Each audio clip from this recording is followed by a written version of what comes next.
Hello sa inyo lahat, ako nga pala si Erickson at welcome sa aking pinakaunang advocacy vlog. Ang aking advokasya ay bahagi ng social justice and human rights.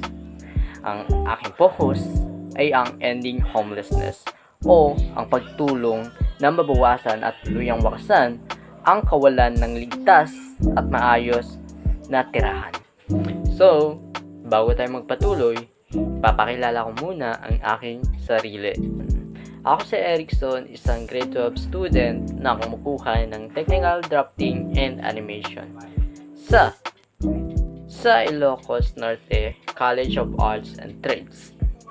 Bilang estudyante, karaniwan sa araw-araw ang pagpasok sa klase, paggawa ng mga proyekto, pagsagot sa mga gawain, at pag-aral ng mga bagong bagay. Minsan, nakakapagod at mahirap pagsabay-sabayin ang mga responsibilidad. Pero, patuloy pa rin ako nagsisikap. Para sa akin, hindi lang sa loob ng classroom nangyayari ang pagkatuto. Natututo rin tayo sa mga problema at mangyayari na nakikita natin sa ating komunidad. Isa sa mga problemang iyon ay ang homelessness. So, sa mga hindi pa nakakaalam kung ano ang homelessness, ang homelessness ay isang sitwasyon kung saan ang isang tao o pamilya ay walang permanente, ligtas at maayos na tirahan. Maaaring may mga taong nakatira sa lansangan, pansamantalang nakikitira sa ibang tao o palipat-lipat ng lugar dahil wala silang sariling tahanan.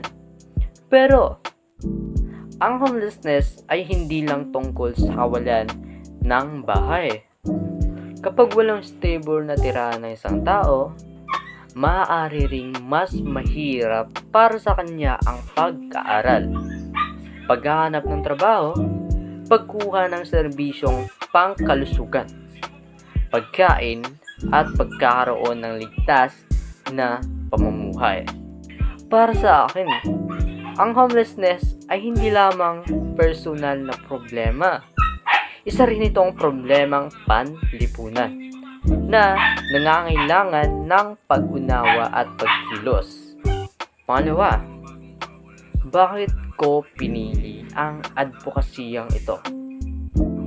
So, pinili ko ang advokasiyang ending homelessness dahil naniniwala ako na ang pagkakaroon ng ligtas na tahanan ay isang bagay na dapat magkaroon ng pagkakataon ang bawat tao.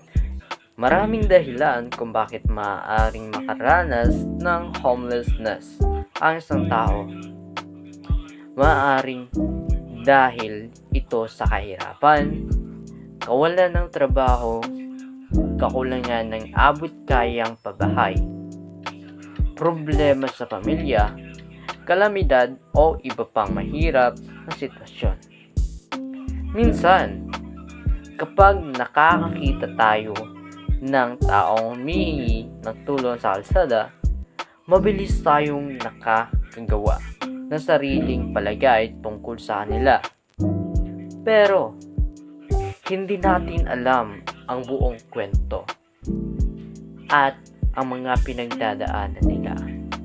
Sa halip, na agad silang husgaan, mas mabuting itanong natin sa ating sarili. Ano ang maaari kong gawin upang makatulong? Ayun, ang inyong itanong sa inyong sarili ay ang ano ang maaari kong gawin upang makatulong. Makatulong saan? Makatulong sa mga nangangailangan. So, bilang estudyante, maaaring wala akong kakayahang magbigay ng bahay sa isang taong nangangailangan. Pero, mayroon akong boses, kaalaman, at kakayahang gumamit ng social media para magbahagi ng impormasyon at magpalaganap ng kamalayan. Pangatlo, bakit ito mahalaga? Mahalaga ang ending homelessness dahil bawat tao ay may karapatang mamuhay ng may dignidad. Isipin ninyo na kailangan mong mag-aral pero hindi mo alam kung saan ka matutulog. Isipin mo rin na naghahanap ka ng trabaho habang iniisip kung saan ka ligtas na manatili. Napakahirap harapin ang mga gantong sitwasyon araw-araw. Ang pagkakaroon ng ligtas na tahanan ay maaring magbigay ng katatagan at mas magandang pagkakataon para makapag-aral, makapaghanap ng trabaho, mapangalagaan ang kalusugan at makapagplano para sa kinabukasan. Kaya, ang pagtulong sa mga taong nakakaranas ng homelessness ay hindi lamang tungkol sa pagbibigay ng pansamantalang tulong. Mahalaga ring magkaroon sila ng access sa mga oportunidad at suporta upang unti-unti nilang mapabuti ang kanilang kalagayan. Number 4. Ano ang maaari natin gawin? Siguro, naisip ninyo, ano ba ang magagawa natin bilang estudyante? Alam ko, na kahit estudyante ka pa lang, gustong-gusto mo nang tumulong para sa inyong kapwa-tao. So, eto ang mga steps na dapat ninyo matutunan. Kapag ikay estudyante lamang, maaari tayo magsimula sa maliit na bagay. Number 1, matuto tayo tungkol sa homelessness at huwag basta-basta maniwala sa mga maling impormasyon.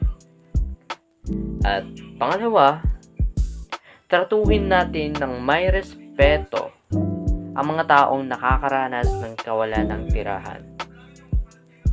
Pangatlo, kung may pagkakataon, maaari tayong makilahok o sumuporta sa mga lehitimong community programs, donation drives, at iba pang proyekto na tumutulong sa mga pangangailangan. At higit sa lahat, gamitin natin ng maayos ang social media. Hindi lang ito para sa entertainment. Maaari rin natin itong gamitin upang magbahagi ng tamang impormasyon, magpalaganap ng awareness, at hikayatin ang ibang tao na makilahok sa mga solusyon. Maaaring hindi natin kayang wakasan ang homelessness ng mag-isa, pero maaari tayong maging bahagi ng pagbabago. Ikalima. Ito, 5. So, ang aking mensahe. Mensahe ko ay simple lamang. At ito ay aking pinamagatang ang kalagayan ng isang tao ay hindi sukatan ng kanyang dignidad. So, ito. Ang mga taong nakakaranas ng homelessness ay bahagi pa rin ng ating komunidad. Sila ay mga taong may sariling kwento, pangarap, at pag-asang magkaroon ng magandang buhay. Ang pagtatapos ng homelessness ay hindi kayang gawin ng isang tao lamang. Kailangan nito ang pagtutulungan ng komunidad, organisasyon, pamahalaan, at mga ordinaryong mamamayan. So, at kahit estudyante pa lamang ako, naniniwala akong may magagawa pa rin ako. Maaari akong gamitin ang aking boses upang magbigay ng kaalaman magpakita ng malasakit at hikayatin ang mga iba na maging bahagi ng solusyon. So yun, salamat sa pakikinig sa akin sa aking advokasiyang ending homelessness. Sana pagkatapos ng vlog na to ay maintindihan natin ang homelessness ay hindi simpleng problema lamang ng isang tao. Isa itong issue na kailangan nating harapin bilang isang komunidad. Kaya nating magbigay ng respeto, magbahagi ng tamang impormasyon at tumulong sa abot nating makakaya. Bahagin tayo ng pagbabago. Ako si Erickson at ito ang aking boses para sa social justice and human rights. Maraming salamat sa panonood at magkikita pa tayo sa aking susunod na vlog. Bye!